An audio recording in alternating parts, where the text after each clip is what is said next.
বগুড়ার ঐতিহ্যবাহী শহীদ চান্দু স্টেডিয়ামে ফিরছে ঘরোয়া ক্রিকেটের উত্তাপ।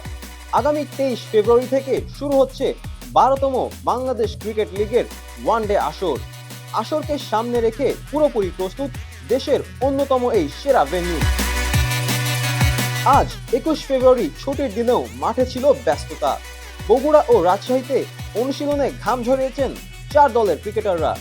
East zone, north zone, south zone ও সেন্ট্রাল জোন শিরোপার লক্ষ্যে প্রস্তুত সবাই।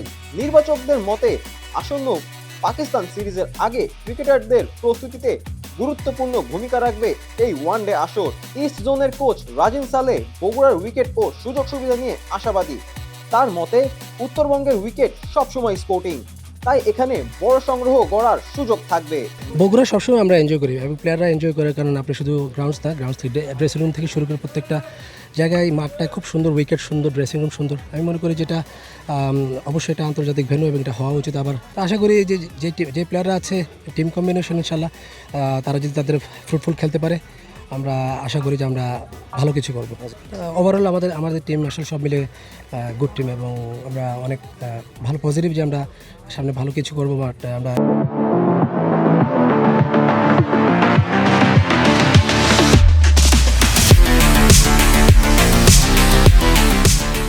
definitely we are looking for champion.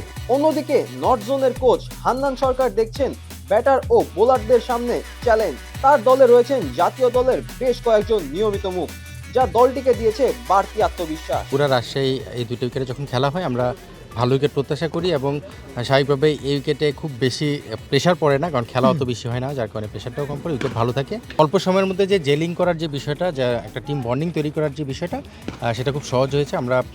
আমি দল পাওয়ার পরই বেসিক্যালি একটা গ্রুপ করেছি, সেই গ্রুপের মাধ্যমে আমরা কমিউনিকেশন রেগুলার করছিলাম। আজকে হয়তো মাঠে আমরা সবাইকে একসঙ্গে দেখা যাচ্ছে। তারপর দু একজন প্লেয়ার আজকে ছুটি নিয়েছিল, অ্যাভেলেবেল নাই। প্লেয়াররা আমাকে খুব পজিটিভলি নিচ্ছে। আর ন্যাশনাল সিলেক্টর থাকার কারণে কিন্তু এদের সঙ্গে খুব ক্লোজলি অ্যাটাচমেন্টে ছিলাম। শান্ত যখন বাংলাদেশ টিমের 3 ফরম্যাটের ক্যাপ্টেন, তখন আমি ন্যাশনাল সিলেক্টর, তার সঙ্গে অনেকগুলো মিটিং অ্যাটেন্ড করেছি। আমি এটা অনেকবার বলেছি, তার আগে মিনিস্টার রাজশাহী যখন হয়েছিল তখন শান্ত ক্যাপ্টেন ছিলাম, টিম ম্যানেজার, টিম করার ক্ষেত্রে একটা ভূমিকা রেখেছিলাম। সো নিশ্চিতভাবেই সেই ফরম্যাটটার কনফিডেন্সটা এবং ফর্মটাকে নিশ্চিতভাবে ওয়ানডেতে আনার জন্য সময়টা পাচ্ছে। এবং লিটনকে আপনারা হয়তো ডিফারেন্ট রোলেও দেখতে পারেন। সো সব কিছু মিলে লিটনের এই বিসিএলটা হয়তো বা নতুনভাবে একটা অপরচুনিটি, যেখানে নিজেকে আবার সামনের দিকে নিয়ে আসে। কারণ আমাদের মনে হয় যে এক্সপিরিয়েন্স প্লেয়ারের যেই ব্যাপারটা রয়েছে বাংলাদেশ টিমে, স্পেশালি ওয়ানডে ক্রিকেটে, লিটন সেই জায়গাটা একটা বড় ভূমিকা রাখার অ্যাবিলিটি তার আছে এবং প্রুভেন পারফর্মার। উদ্বোধনী দিনেই বগুড়ায় ইস্ট ও নর্থ জোনের হাই ভোল্টেজ লড়াই, আর রাজশাহীতে সাউথ ও সেন্ট্রাল জোনের ম্যাচ। লিগ পর্ব শেষে 3 মার্চ মিরপুরের শেরেবাংলা জাতীয় ক্রিকেট স্টেডিয়ামে অনুষ্ঠিত হবে আলো ঝলমলের ফাইনাল। এখন দেখার বিষয় চান্দু স্টেডিয়ামের উইকেটে কারা গড়েন বড় সংগ্রহ, আর কারা শেষ পর্যন্ত ছিনিয়ে নেন শিরোপা।